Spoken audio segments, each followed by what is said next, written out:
So hello everyone, कैसे हैं आप सब। आई होप आप सब अच्छे होंगे। मैं हूं स्वाति सेजवानी, स्वागत करती हूँ आपका उदित फार्मेसी के ऑनलाइन लर्निंग प्लेटफॉर्म पे।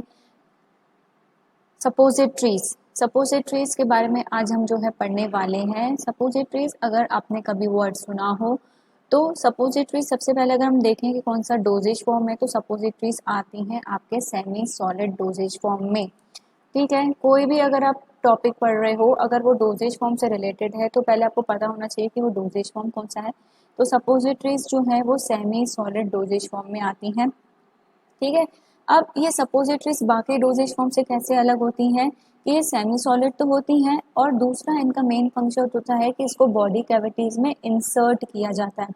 बॉडी कैविटीज मतलब आपका यूरेथ्रा हो गया, रेक्टम हो गया, वजाइनल हो गया, नेजल कैविटी हो गया। जब इन बॉडी कैविटीज में इन सपोजिटरीज को इंसर्ट किया जाता है, डाला जाता है, तो ये वहाँ पे जाके मेल्ट हो जाती हैं। जब ये जाके वहाँ पे जाके मेल्ट होती हैं तो ये अपना एक्शन देती हैं। मेल्ट होने के बाद ये अपना ड्रग रिलीज करती हैं और एक्शन आता है। तो बाकी डोजेज फॉर्म से सपोजिटरीज कैसे अलग हैं कि ये जब तक बाहर हैं तब तक ये सेमी सॉलिड हैं। जब ये बॉडी के अंदर किसी कैविटी के अंदर आप इसको इंसर्ट करोगे तो वे लिक्विड हो जाएंगी, मेल्ट हो जाएंगी, अपना ड्रग रिलीज करेंगी और एक्शन देंगी। ठीक है, पढ़ते हैं, स्टार्ट करते हैं। सपोजिटरीज क्या है? सेमी सॉलिड डोजेज फॉर्म्स होती हैं। कहीं कहीं आपको सॉलिड डोजेज फॉर्म भी मिलेगा, लेकिन मेनली ये सेमी सॉलिड डोजेज फॉर्म होती हैं। Mainly intended for insertion into body cavities. In mainly इनको बॉडी ओरिफाइजेस या बॉडी ओपनिंग्स या बॉडी कैविटीज में इंसर्ट किया जाता है। वेयर दे मेल्ट, जहाँ पे वो जाके मेल्ट होती हैं, सॉफ्ट होती हैं, डिजोल्व होती हैं और क्या करती हैं? इफेक्ट देती हैं। अब ये जो इफेक्ट है लोकलाइज्ड इफेक्ट भी हो सकता है, सिस्टमिक इफेक्ट भी हो सकता है। दूसरे शब्दों में पढ़ें तो सपोजिटरीज क्या है? सेमी सॉलिड बॉडीज होती हैं। इनका वेट अलग अलग होता है, अलग अलग शेप की होती हैं और इनको अलग अलग बॉडी कैविटीज के लिए यूज किया जाता है, जैसे कि rectal, vaginal, urethral, depending on your mode of action कि आपको कहाँ पे एक्शन चाहिए। सपोजिटरीज का मेनली काम क्या होता है? वो मेल्ट होती हैं, सॉफ्ट होती हैं, डिजोल्व होती हैं। कहाँ? बॉडी टेम्परेचर पे। जब तक वो बाहर रहेंगी तब तक वो सेमी सॉलिड रहेंगी, लेकिन जब आप उनको बॉडी कैविटी में इंसर्ट करोगे, उनको बॉडी टेम्परेचर मिलेगा तो वहाँ पे मेल्ट हो जाएंगी, सॉफ्ट हो जाएंगी, डिजोल्व हो जाएंगी और अपना रिक्वायर्ड एक्शन देंगी। क्या एडवांटेजेस होते हैं सपोजिटरीज के? सपोजिटरीज के कई सारे एडवांटेजेस होते हैं। मेनली पहला कि लोकल इफेक्ट मिल सकता है हमें रेक्टल म्यूकोजा में। इट मीन्स अगर आपके रेक्टम में कोई प्रॉब्लम है, वजाइना में कोई प्रॉब्लम है, यूरेथ्रा में कोई प्रॉब्लम है, तो डायरेक्टली अब वहीं पे सपोजिटरी इंसर्ट करके वहीं पे एक्शन आपको मिल सकता है। दूसरा कि जब डायरेक्टली किसी कैविटी में आप उसको अप्लाई करोगे तो कोई भी जीआईटी रिलेटेड इरिटेशन नहीं होगा। क्यों? क्योंकि जीआईटी तो बाईपास हो जाएगा। दूसरा, आप उसको अनकॉन्शियस पेशेंट्स में भी यूज़ कर सकते हो। कोई ऐसा पेशेंट है जो अनकॉन्शियस है, आप उसको टैबलेट सिरप नहीं दे सकते तो आप उसमें सपोजिटरीज को इंसर्ट कर सकते हो। Can be used for systemic absorption of drugs. Means ऐसी ड्रग्स जिनका आपको सिस्टमिक अब्जॉर्प्शन कराना है उसके लिए आप सपोजिटरीज को यूज़ कर सकते हो ताकि फर्स्ट पास मेटाबॉलिज्म अवॉइड हो सके। बेबीज और ओल्ड पीपल जो कि ओरल मेडिकेशंस को स्वेलो नहीं कर सकते, उनके लिए आप सपोजिटरीज को यूज़ कर सकते हो। कुछ कई बार ऐसा होता है, कई लोगों का ऑपरेशन हुआ होता है, सर्जरी हुई होती है, तो वो कुछ भी खाते हैं तो वॉमिट आउट हो जाता है। ऐसे ही वो ओरली दवाइयाँ भी लेते तो वो वॉमिट आउट हो जाता है। तो ऐसे पोस्ट ऑपरेटिव पीपल, मतलब ऐसे पीपल जिनका कि ऑपरेशन हुआ है, सर्जरी हुआ है, उन्हें वॉमिट ही वॉमिट होता जा रहा है, वो ना दवाई ले पा रहे ना खाना ले पा रहे हैं, उनके लिए आप ओरल मेडिकेशन की जगह सपोजिटरीज को यूज़ कर सकते हो। ऐसे पीपल जिन्हें बहुत ज़्यादा नोजिया वॉमिटिंग की प्रॉब्लम है, दवाई तुरंत बाहर आ जाती है लेने से, उनके लिए भी सपोजिटरीज को यूज़ किया जा सकता है। लेकिन इतने सारे एडवांटेज होने के बाद भी कई सारे डिसएडवांटेजेस हैं सपोजिटरी के। पहला, पेशेंट उसको इजीली एक्सेप्टेबल नहीं करता। ठीक है, क्यों? क्योंकि कई पेशेंट्स को शाय फील होता है, शर्म फील होता है, कई को लगता है कि दर्द तो नहीं होगा, कुछ प्रॉब्लम तो नहीं होगी, तो पेशेंट एक्सेप्टेबिलिटी जो है सपोजिटरीज की बहुत कम है। दूसरा, सपोजिटरीज को आप डायरेक्टली कैविटीज में इंसर्ट करते हो तो ऐसे पेशेंट जो कि डायरिया से सफ़र कर रहे हैं, उन पेशेंट्स को आप सपोजिटरीज नहीं दे सकते क्योंकि आप इंसर्ट करोगे कैविटीज में और वो बाहर आ जाएगी। इनकम्प्लीट एब्जॉर्प्शन होता है कभी कभी सपोजिटरीज का। क्यों? क्योंकि बावल जब मतलब एक्सक्रीट आउट होता है वेस्ट मटेरियल पेशेंट की बॉडी से, तो उसकी वजह से सपोजिटरी भी बाहर आ जाती है, जिसकी वजह से एब्जॉर्प्शन जो है पूरा नहीं हो पाता। कई पेशेंट्स में सपोजिटरीज जो हैं बहुत इरिटेशन कॉज करती हैं। दूसरा, कुछ पेशेंट जो है बहुत एम्बैरस फील करते हैं, मतलब उनको लगता है ये कैसी दवाई है, बॉडी कैविटी में इंसर्ट करनी पड़ेगी, उनको शाय फील होता है, एम्बैरस फील होता है। ये जो सपोजिटरीज प्रिपरेशन मेथड होता है बहुत कॉम्प्लिकेटेड होता है। लिक्विड बनाना आसान रहता है, टैबलेट बनाना आसान रहता है, लेकिन सपोजिटरीज को प्रिपेयर करना थोड़ा मुश्किल होता है, टिपिकल होता है। क्यों? क्योंकि जब तक आप उसको रखोगे बाहर तब तक वो सेमी सॉलिड रहनी चाहिए, लेकिन जैसे ही आप उसको बॉडी में डालोगे तो वो मेल्ट होनी चाहिए। ठीक है, तो इसका जो प्रिपरेशन मेथड होता है वो कॉम्प्लिकेटेड होता है। अब आप इसको स्टोर करोगे तो आपको उसको लो टेम्परेचर पे स्टोर करना पड़ता है, ये इसकी रिक्वायरमेंट है। क्यों? क्योंकि अगर आपने इसको ज़्यादा टेम्परेचर पे स्टोर किया तो यूज़ करने से पहले ही मेल्ट हो जाएगी, सॉफ्ट हो जाएगी। इसीलिए जब भी इसको स्टोर किया जाता है तो लो टेम्परेचर पे स्टोर किया जाता है। कुछ ही ऐसी ड्रग्स होती हैं जो कि आप सपोजिटरी डोजेज फॉर्म के लिए यूज़ कर सकते हो, सारी ड्रग्स को आप सपोजिटरी डोजेज फॉर्म के लिए यूज़ नहीं कर सकते। सपोजिटरीज को हम अलग अलग कैविटीज़ के लिए यूज़ करते हैं, तो सपोजिटरीज जो है डिफरेंट डिफरेंट टाइप्स की होती है। तो कौन कौन सी डिफरेंट टाइप की सपोजिटरीज होती है हम देखते हैं। अब ये जो डिफरेंट टाइप की सपोजिटरीज होती है इनका साइज़ अलग होता है, शेप अलग होता है। क्यों? क्योंकि हमें इन्हें अलग अलग बॉडी कैविटीज़ में यूज़ करना होता है। अगर हमें रेक्टम के लिए सपोजिटरी यूज़ करनी होती है तो उसका शेप और साइज़ अलग होता है, वजाइना के लिए यूज़ करनी होती है तो उसका शेप और साइज़ अलग होता है, यूरेथ्रा के लिए यूज़ करनी होती है तो उसका शेप और साइज़ डिफरेंट होता है। सेम फॉर नेसल। तो कौन कौन सी डिफरेंट तरह की सपोजिटरीज होती है आज हम डिस्कस करते हैं। Different type of suppositories. Suppositories जो भी मार्केटेड में आती हैं वो डिफरेंट साइज की आती हैं, डिफरेंट शेप्स की आती हैं। क्यों? क्योंकि हमें उन्हें अलग अलग बॉडी कैविटीज में यूज करना होता है। अब कुछ कॉमन टाइप्स यहाँ पे पढ़ रहे हैं। पहला है रेक्टल सपोजिटरीज। इसको मेनली हम यूज करते हैं रेक्टम में इंसर्ट करने के लिए। ठीक है, इन रेक्टल सपोजिटरीज का जनरली जो वेट होता है वो 1 से 2 ग्राम तक का होता है। शेप जो है कोनिकल शेप की होती है suppositories. Vaginal suppositories, vaginal suppositories को पेसरीज भी कहा जाता है। जैसे आपने सिलेबस अगर देखा हो तो आपके सिलेबस में है सपोजिटरीज एंड पेसरीज। तो अगर आपको पेसरीज के बारे में कभी पूछा जाता है, पेसरीज के बारे में टॉपिक डिस्कस किया जाता है, इट मीन्स किसकी बात हो रही है? वेजाइनल सपोजिटरीज की बात हो रही है। वेजाइनल सपोजिटरीज को पेसरीज भी कहा जाता है। वेजाइनल सपोजिटरीज को यूज किया जाता है वेजाइना में इंसर्ट करने के लिए। अब ये जो है सिर्फ फीमेल्स के लिए होती हैं। इनका जो वेट रहता है लगभग 4 to 8 ग्राम्स होता है। इनका शेप कॉनिकल भी हो सकता है, रॉड शेप की भी हो सकती है, वेज शेप की भी हो सकती है। Depend on application, depend on dose. अगर डोज कम होगा तो आप शेप कोई भी चूज कर सकते हो, डिपेंड करता है साइज और शेप आपके डोज के ऊपर। थर्ड कैटेगरी आती है सपोजिटरी, वो यूरेथ्रल सपोजिटरीज। यूरेथ्रल सपोजिटरीज को मेनली यूज किया जाता है यूरेथ्रा में इंसर्ट करने के लिए। इनका जो वेट रहता है लगभग 1 ग्राम रहता है। लेंथ जो है इसकी 8 सेंटीमीटर तक की होती है। शेप जो होता है यूरेथ्रल सपोजिटरीज का पेंसिल शेप होता है, कुछ इस तरह से वो दिखती हैं, एक तरफ से पॉइंटेड और बाकी लंबी सिलेंड्रिकल। ठीक है, तो एक एंड जो रहता है यूरेथ्रल सपोजिटरीज का पॉइंटेड रहता है, बाकी जो रहता है लंबा सिलेंड्रिकल सा पोर्शन रहता है यूरेथ्रल सपोजिटरीज का। नेजल सपोजिटरीज आती हैं for introduction into the nasal cavity. जो नोज के लिए यूज होती है, नेजल कैविटी के लिए यूज होती हैं, उनको नेजल सपोजिटरीज कहा जाता है। उनका जो वेट रहता है लगभग 1 ग्राम तक का रहता है। उसकी जो लेंथ रहती है 9 से 10 सेंटीमीटर तक की रहती है। थिन सिलेंड्रिकल रॉड जैसी नेजल सपोजिटरीज होती हैं। उसके बाद आता है ईयरकोन्स। ईयरकोन्स को मेनली यूज किया जाता है ईयर में इंट्रोड्यूस करने के लिए। इनका भी वेट 1 ग्राम तक का रहता है, लेकिन जो इनका शेप रहता है बहुत थिन सिलेंड्रिकल शेप रहता है। ठीक है, क्योंकि हमें इसको ईयर में यूज करना होता है। ईयर की जो कैविटी होती है बहुत ही नैरो सी रहती है, इसलिए ईयरकोन्स जो बनाए जाते हैं उनको वेट 1 ग्राम का रहता है, लेकिन वो बहुत थिन उन्हें बनाया जाता है, बहुत पतला सा। अब सपोजिटरी की प्रिपरेशन या सपोजिटरी की हम फॉर्मुलेशन की बात करते हैं, तो उससे पहले हमें टॉपिक पढ़ना है सपोजिटरी बेसिस। सपोजिटरी बेसिस क्या होते हैं? हम लोगों ने ऑइंटमेंट पढ़े थे। ठीक है, तो ऑइंटमेंट में हमने पढ़े थे ऑइंटमेंट बेसिस।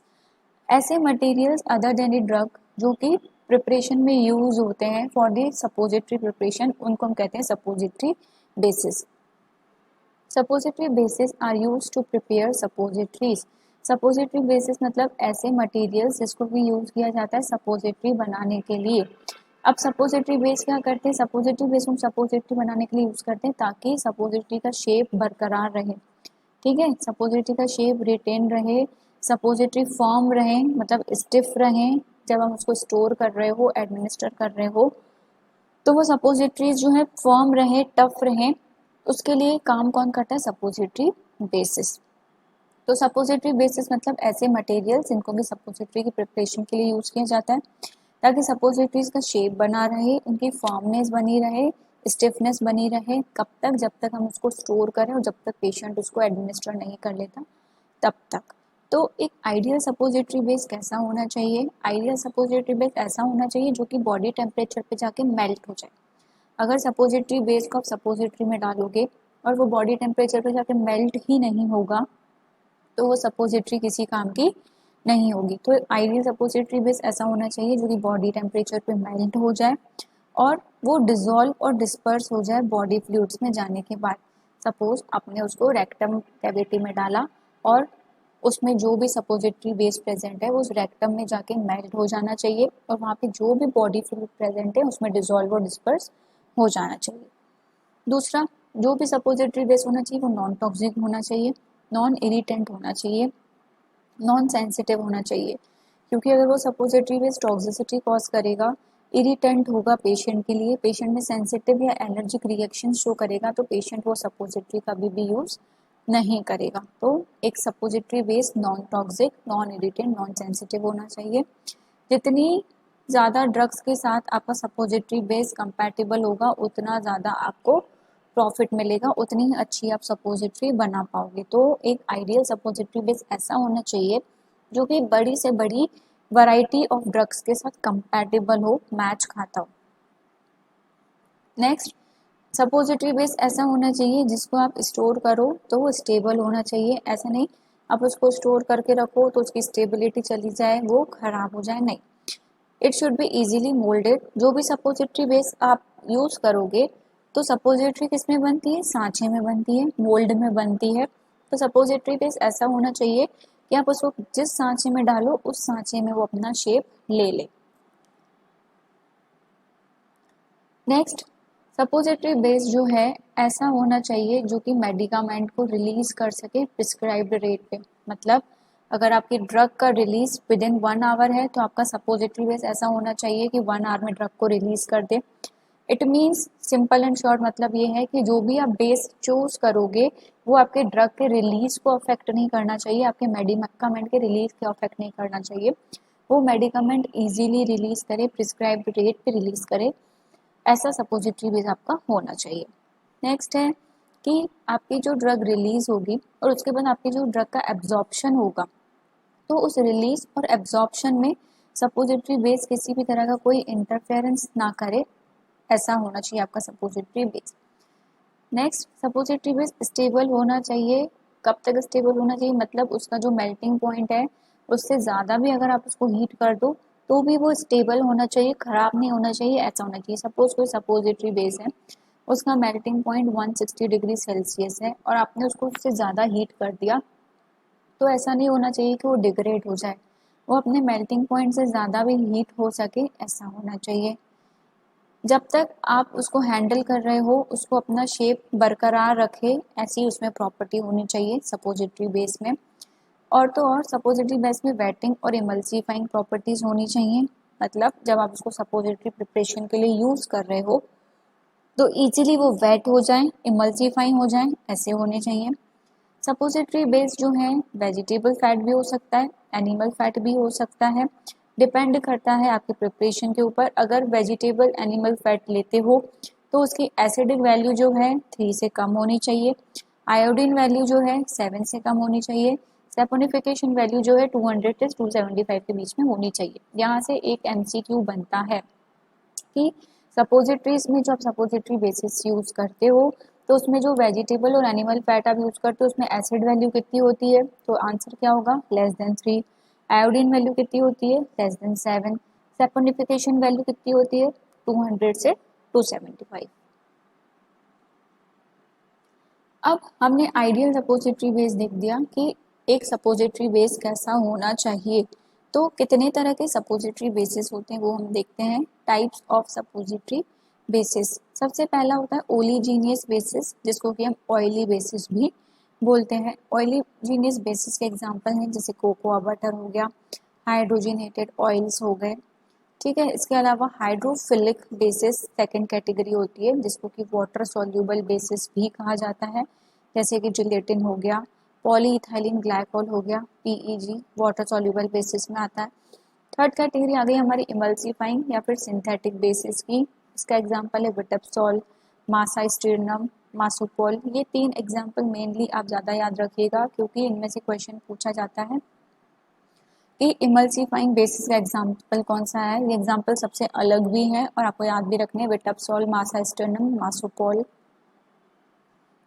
अब सपोजिटरीज का प्रिपरेशन मेथड कैसे किया जाता है, तो सपोजिटरीज को बनाया जाता है 4 मेथड से।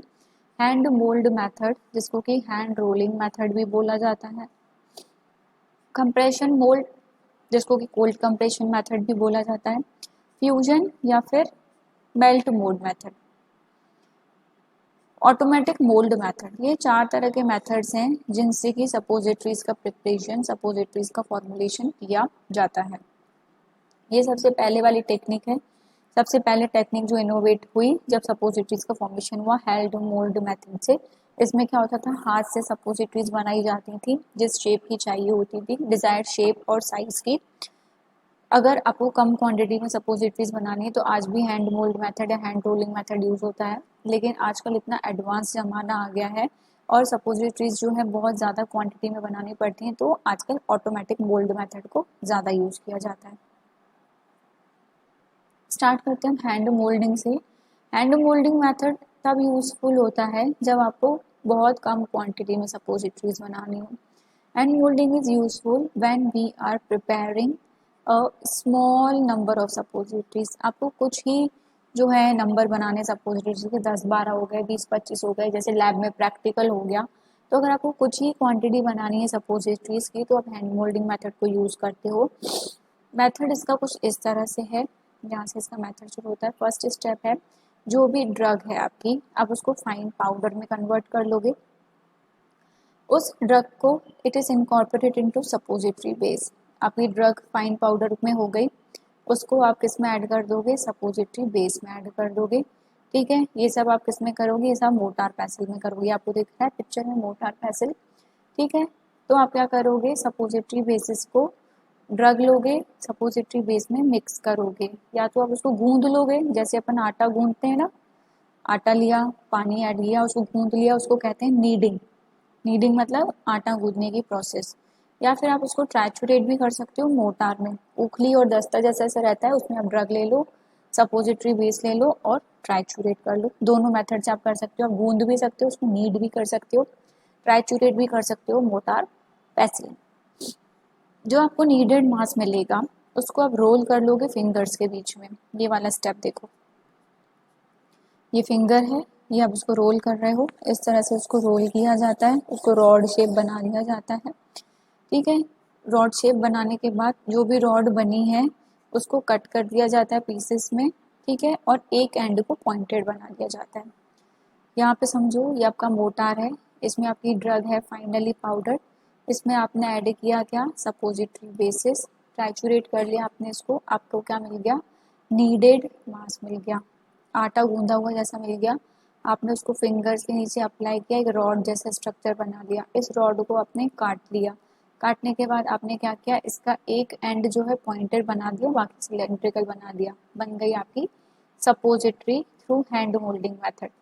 ये सबसे इजी मेथड है, सबसे कॉमन मेथड है। नेक्स्ट मेथड है कोल्ड कंप्रेशन मेथड। नाम से ही समझ में आ रहा है कोल्ड कंप्रेशन, मतलब इस मेथड में हीट रिक्वायर्ड नहीं होती है ज़्यादा। ठीक है, this method does not require heat, इसमें हीट की ज़रूरत नहीं होती ज़्यादा, एंड स्टिरिंग, स्टिरिंग की भी ज़्यादा ज़रूरत नहीं होती, मिक्सिंग की। So it is best suitable for thermolabile and insoluble drugs. अब इस मेथड में हम हीट भी यूज़ नहीं कर रहे हैं, स्टिरिंग भी ज़्यादा यूज़ नहीं कर रहे हैं, तो इस मेथड को हम कौन सी ड्रग्स के लिए यूज़ कर सकते हैं, इस मेथड को हम यूज़ कर सकते हैं थर्मोलेबाइल ड्रग्स के लिए, इनसॉल्युबल ड्रग्स के लिए। थर्मोलेबाइल ड्रग्स मतलब ऐसी ड्रग्स जो कि डिग्रेड हो जाती हैं ज़्यादा टेम्परेचर पे। थर्मो मतलब हीट, लेबाइल मतलब घातक, ऐसी ड्रग्स जो ज़्यादा हीट देने पे डिग्रेड हो जाएंगी, खराब हो जाएंगी, उसको कहा जाता है थर्मोलेबाइल ड्रग्स। ठीक है, तो थर्मोलेबल ड्रग्स के लिए, इनसॉल्युबल ड्रग्स के लिए cold compression technique, cold compression method को यूज किया जाता है। It is unsuitable for glycerol gelatin suppository basis. अब हमने अभी सपोजिटरी बेसिस के टाइप्स पढ़े थे, तो उसमें टाइप था ग्लिसरोजिलेटिन। तो अगर आप सपोजिटरी बेस में ग्लिसरोजिलेटिन यूज कर रहे हो तो आप कोल्ड कंप्रेशन टेक्निक को यूज नहीं कर सकते। क्यों? क्योंकि ग्लिसरोजिलेटिन बेसिस जो है, आप जब इसको यूज़ करोगे तो आपको पहले इसको मेल्ट करना पड़ता है, फिर आप इसको यूज़ कर सकते हो। और इस वाली टेक्निक में आप हीट यूज़ नहीं करते, तो आप इसको मेल्ट नहीं कर सकते। तो जब आप सपोजिटरी बेस में ग्लिसरोल जिलेटिन लेते हो तो आप कोल्ड कंप्रेशन टेक्निक यूज़ नहीं कर सकते। क्या रहता है इस मेथड में? इन दिस मेथड जो भी मास है, ठीक है, उसको कैसे प्रिपेयर किया जाता है? जो भी आपका मेडिकामेंट है, मतलब जो आपका एपीआई है, उसको कोकोआ बटर के साथ मिक्स कर दिया जाता है मोटार में। आपने एपीआई लिया, ठीक है, उसको किसके साथ मिक्स कर दिया? कोकोआ बटर के साथ, ठीक है। Then add remaining quantity of grated cocoa butter gradually. जब आपने इसको मिक्स कर दिया तो कोकोआ बटर की जो रिमेनिंग क्वांटिटी थी वो भी आपने थोड़ी थोड़ी करके उसमें ऐड कर दी। It is prepared by using machine. ये जो पूरा प्रोसीजर रहता है इसमें आप मशीन यूज़ करते हो। This machine contains cylinder pistons, narrow openings, moulds and stop plate. अब ये जो मशीन्स रहती हैं ये कई पार्ट से मिलकर बनी रहती हैं, जिसमें सिलेंड्रिकल पिस्टन्स होते हैं, एक ओपनिंग रहती है, सांचा रहता है, स्टॉप प्लेट रहती है। आपका ये जो मिक्सचर है एपीआई और कोकोआ बटर का, आप फिर क्या करते हो? इसको ट्रांसफ़र कर देते हो सिलेंडर। आपकी जो मशीन है इसमें जो सिलेंडर लगा हुआ है, इस सिलेंडर में आप करते हो इस मिक्सचर को ट्रांसफ़र। उसके बाद अप्लाई करते हो आप प्रेशर, ठीक है। प्रेशर अप्लाई करने के बाद जो भी सपोजिटरीज बनी उस सपोजिटरीज को बाहर निकाल देते हो। और ये पूरा ऑपरेशन तब तक चलता है जब तक कि आपकी पूरी सपोजिटरीज ना बन जाए। क्या करना है? सिंपल एपीआई लेना है, कोकोआ बटर लेना है, उनको मिक्स कर लेना है। जब वो मिक्स हो जाए तो बचे हुए कोकोआ बटर को और आपको ऐड करना है धीरे धीरे धीरे। आपकी जो मशीन में सिलेंडर लगा हुआ है उस सिलेंडर में आपको मिक्सचर को डाल देना है, प्रेशर अप्लाई करना है। प्रेशर अप्लाई होने के बाद सपोजिटरीज बन जाएंगी और ये आपको रिपीट प्रोसीजर करना है। नेक्स्ट मेथड आता है हमारा फ्यूजन और मेल्ट मोल्ड मेथड। इस फ्यूजन और मेल्ट मोल्ड मेथड को हीट मेथड भी बोलते हैं, क्योंकि इसमें हम मेल्ट करते हैं, ठीक है, इंग्रेडिएंट्स को, बेसिस को, इसीलिए इसको फ्यूजन मेथड भी कहते हैं, मेल्ट मोल्ड मेथड भी कहते हैं। Before moulding the mould is lubricated properly. अब इसमें जो आप सांचे यूज़ कर रहे हो, जो मोल्ड्स यूज़ कर रहे हो, उसमें आप पहले लुब्रिकेंट्स लगा लेते हो अच्छे से, ताकि जो भी आप अपना मटेरियल डालोगे वो वहाँ जाके चिपके ना, ठीक है। In this type of method the drug is dispersed into suppository base. सबसे पहले आप ड्रग लोगे, क्योंकि उसको डिस्पर्स कर दोगे किसमें? सपोजिटरी बेस में। Then the hot mixture of suppository base and the drug is poured into the mould. अब ये जो आप ड्रग को डिस्पर्स करोगे सपोजिटरी बेस में, तो इस डिस्पर्जन के दौरान आपको हीट चाहिए होगी, तो आप हीट को यूज़ करके पूरी ड्रग को डिस्पर्स कर दोगे सपोजिटरी बेस में। तो ये जो मिक्सचर हो जाएगा ये हॉट हो जाएगा। ये वाला हॉट मिक्सचर आप लोगे सपोजिटरी बेस का और मोल्ड्स में डाल दोगे, ठीक है। ये जो मोल्ड्स में आप हॉट मिक्सचर डालोगे, इन मोल्ड्स में डालने के बाद इन मोल्ड्स को आप एक ठंडी जगह रख दोगे या फिर आइस के ऊपर रख दोगे 10 से 15 मिनट के लिए। क्यों रख दोगे? ताकि जो मिक्सचर आपने डाला है वो जम जाए। जब वो जमेगा तभी तो सपोजिटरी बनेगी। तो आप उसको कोल्ड जगह पे या फिर आइस के ऊपर रख दोगे 10 से 15 मिनट के लिए। जितना भी एक्सेस मार्क्स होगा आप उसको स्क्रैप ऑफ कर लोगे विथ अ नाइफ। मतलब ये आपका मोल्ड है, ये आपने पूरा मटेरियल भर दिया। अगर यहाँ से कोई मटेरियल बाहर आ रहा है तो आप चाकू की हेल्प से उसको हटा दोगे, स्क्रैप ऑफ कर दोगे, ठीक है। तो मोल्ड जॉइंट जो है उसको सेपरेट कर लोगे। मतलब मोल्ड इस तरह का रहता है, आधा आधा, उसको आपस में हम जोड़ देते हैं। जब सपोजिटरी जम जाती है तो उस मोल्ड जॉइंट को अलग कर लेते हैं, तो सपोजिटरी बाहर निकल आती है, ठीक है। तो मोल्ड जॉइंट को हम सेपरेट कर लेंगे और जो भी सपोजिटरी बनी हुई है उसको रिमूव करके पैक कर लेंगे। फ्यूजन और मोल्ड मेथड जो है स्मॉल स्केल लार्ज स्केल दोनों के लिए बहुत ही यूज़फुल होता है। आपको डिफरेंस पता होना चाहिए किस में हीट यूज़ होती है, किस मेथड में हीट यूज़ नहीं होती है। कोल्ड कंप्रेशन नाम ही दिखा रहा है कोल्ड, उसमें हीट नहीं यूज़ होगी। उसमें ग्लिसरो जिलेटिन सपोजिटरी बेसिस नहीं यूज होंगे। फ्यूजन या मेल्ट मोल्ड मेथड में हीट यूज होगी, ठीक है। हीट वाला हॉट मिक्सचर आप मोल्ड्स में डालोगे, उस मोल्ड्स को आप आइस के ऊपर रखोगे, कोल्ड जगह पे रखोगे, उसके बाद जो भी सपोजिटरीज वाला मोल्ड है उसको अलग करोगे और सपोजिटरीज को बाहर निकालोगे। फोर्थ मेथड आता है आपका ऑटोमेटिक मोल्ड मेथड, जिसको कि हम ऑटोमेटिक मशीन्स के थ्रू करते हैं। ये जो ऑटोमेटिक मोल्ड मेथड है ये सबसे फास्टेस्ट मेथड होता है। अगर आपको बहुत सारी सपोजिटरीज इकट्ठी बनानी है, ठीक है, बल्क प्रोडक्शन करना है आपको सपोजिटरीज का, तो ऑटोमेटिक मोल्ड मेथड को चूज किया जाता है। जितनी भी प्रोसेस है, मिक्सिंग हो गई, फिलिंग हो गई, इजेक्शन हो गया, मोल्डिंग हो गया, टोटली ऑटोमेटिक होता है पूरा का पूरा प्रोसीजर। अब ये जो पूरा प्रोसीजर है ऑटोमेटिक होता है तो स्पीड जो रहती है बहुत हाई स्पीड रहती है। लगभग इसका प्रोडक्शन 5000 से 10,000 सपोजिटरीज 1 घंटे में बनके तैयार हो जाती हैं। ये ऑटोमेटिक मशीन्स इतनी फास्ट होती हैं क्योंकि इसमें सारी जो प्रोसेस है खुद ही होती है, खुद ही एपीआई मिक्स होता है सपोजिटरी बेस से, खुद ही फिल होता है, खुद ही सपोजिटरी बन के बाहर आती है, मोल्ड में जाती है। तो लगभग 1 घंटे में 5000 से 10,000 सपोजिटरीज बन के तैयार हो जाती हैं। अब by automatic machine the extra materials are collected and reused after the solidification of the suppositories। अब क्या हुआ, आपने ऑटोमेटिक मशीन में सपोजिटरीज बनाई, कुछ एक्स्ट्रा मटेरियल अगर हो जाता है तो आप उसको कलेक्ट कर लेते हो और उसको रीयूज कर लेते हो। क्यों? क्योंकि जो सपोजिटरीज हैं वो तो जम गई ना, सेमी सॉलिड प्रिपरेशन बनना था वो बन गई ना। अब जो एक्स्ट्रा मटेरियल है आप उसको बाकी के सपोजिटरीज की प्रिपरेशन के लिए यूज कर सकते हो। अब जब ऑटोमेटिक प्रोडक्शन आप करते हो, ऑटोमेटिक मशीन को यूज करते हो, तो आपको जो रॉ मटेरियल चाहिए होता है बहुत ज़्यादा क्वांटिटी में चाहिए होता है, स्टोरेज एरिया भी चाहिए होता है। अब अपनी बड़ी मशीन में इतना सा सामान लेके तो आप सपोजिटरीज नहीं बना सकते, तो जब आप ऑटोमेटिक मशीन्स को यूज़ करते हो for the preparation of suppositories तो रॉ मटेरियल्स बहुत ज़्यादा चाहिए होता है, स्टोरेज एरिया भी ज़्यादा चाहिए होता है। For today thank you so much.